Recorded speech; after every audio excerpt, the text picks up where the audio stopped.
எல்லோருக்கும் பிரைஸ்லா. பாருங்க, நம்ம அனைவரும் தேவனுடைய மீட்பின் திட்டத்தின் கீழ் இருக்கோம். We are under his redemption plan.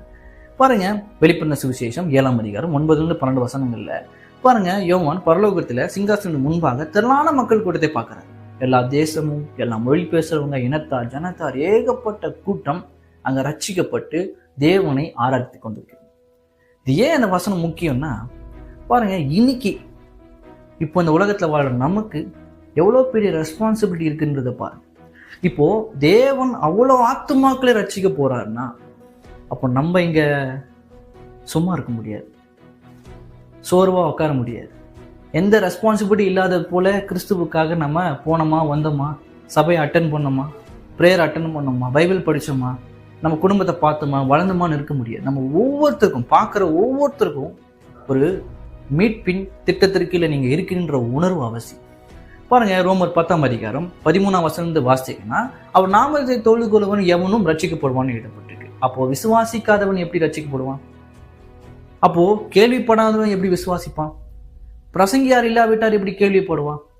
பிரசங்கியார் அனுப்பவிட்டால் எப்படி அவன் பிரசங்கிப்பான்? அடுத்த வசனம் அப்படி வருது பாருங்க. அப்போ சுவிசேஷத்தை போய் நம்ம சொல்லணும்னா கேள்விப்படாதவர்கள் எப்படி ரட்சிக்கப்படுவாங்க? இது பெரிய முக்கியம் பாருங்க. அப்போ நம்ம இங்க சும்மா இல்ல, ஏதோ வந்தோம் வயிற்று பொழப்புக்காக பொழைச்சோம் இல்ல, நம்ம அனைவரும் மீட்பின் திட்டத்தின் கீழே இருக்கிறோம். அப்போ ஒவ்வொருத்தரும் பாருங்க, சுவிசேஷத்துக்கு ஏற்றபடி நம்ம வாழணும், சுவிசேஷத்துக்கு ஏற்றபடி நிக்கணும், சுவிசேஷத்தை சொல்லணும். ஏனென்றால் சுவிசேஷம் இவ்வளவு வல்லமை உள்ளதா இருக்குது. ஏன் வல்லமை உள்ளதா இருக்குன்னா, இவ்வளவு திரளான ஆத்துமாக்கள் ரட்சிக்கப்பட போறாங்க. அது எத்தனை பேர் நம்மளால எண்ண முடியல, ஆனா அது வல்லமையானது மட்டும் எனக்கு தெரியும். அப்போ நான் இங்க சும்மா இருக்க முடியாது. அப்போ நான் இங்கே சும்மா உட்காந்துட்டு ஏதோ போன வந்தமா இருக்க முடியாது. அப்போ நீங்கள் இருக்கிற இடத்துல தேவனுக்கென்று தனித்துவமாக நிற்கணும். அதனால தான் வேதம் சொல்லுது, உலகத்துக்கு ஒத்த வேஷம் தெரியாதுங்க. நான் உலகத்துக்கு தான் உலகத்துக்குள்ள இருக்கிறேன், ஆனால் உலகத்துக்கு ஏற்றபடி நான் இல்லை. அப்போ நான் வித்தியாசமா இங்கே வாழணும். அவருக்கென்று ஒரு வித்தியாசத்தை ஏற்படுத்தணும்.